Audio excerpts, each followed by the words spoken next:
बिस्मिल्लाहिर्रहमानिर्रहीम। अस्सलाम वालेकुम।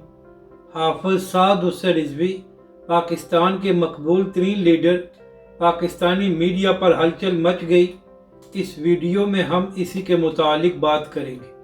नाज़रीन करम, इस वक्त पाकिस्तानी मीडिया पर इंतखाबात के हवाले से ही बात हो रही है और कहा जा रहा है कि शायद इमरान खान साहब के कागजात नामजदगी मंजूर न हो और इसका फैसला 30 तारीख तक हो जाएगा और फिर मालूम होगा कि इमरान खान साहब इंतखाबात में हिस्सा लेते हैं या नहीं।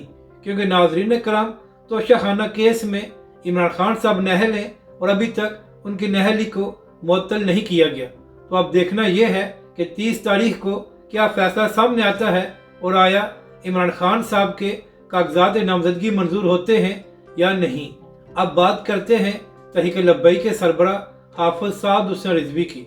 तो नाज़रीन करम, पहली तो तहरीक लब्बैक पाकिस्तान के लिए अच्छी खबर यह है कि हाफिज़ साद हुसैन रिज़वी के दोनों हलकों से ही कागजात नामजदगी मंजूर हो गए हैं।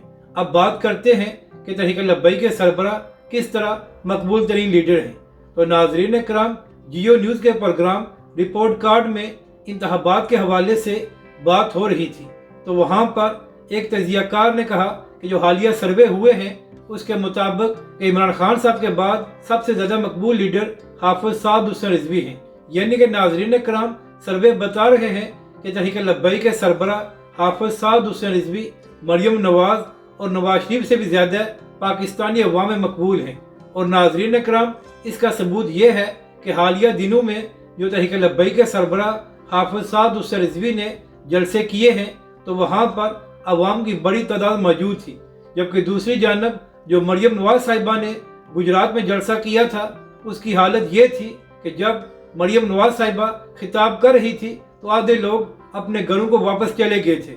यानी कि नाज़रीन करम, इस वक्त पाकिस्तानी अवाम में तहरीक लब्बैक और हाफिज़ साद हुसैन रिज़वी मकबूल हैं और उम्मीद यही है कि आने वाले इंतखाबात में तहरीक लब्बैक पाकिस्तान और हाफिज़ साद हुसैन रिज़वी एक बड़ा सरप्राइज़ दे सकते हैं। अगर आपको हमारी ये वीडियो अच्छी लगे तो इसे लाइक और शेयर ज़रूर करें और कमेंट्स के ज़रिए अपनी राय का भी इज़हार करें और हमारे चैनल को भी सब्सक्राइब करें ताकि आप हमारी मज़ीद वीडियोज़ को भी देख सकें।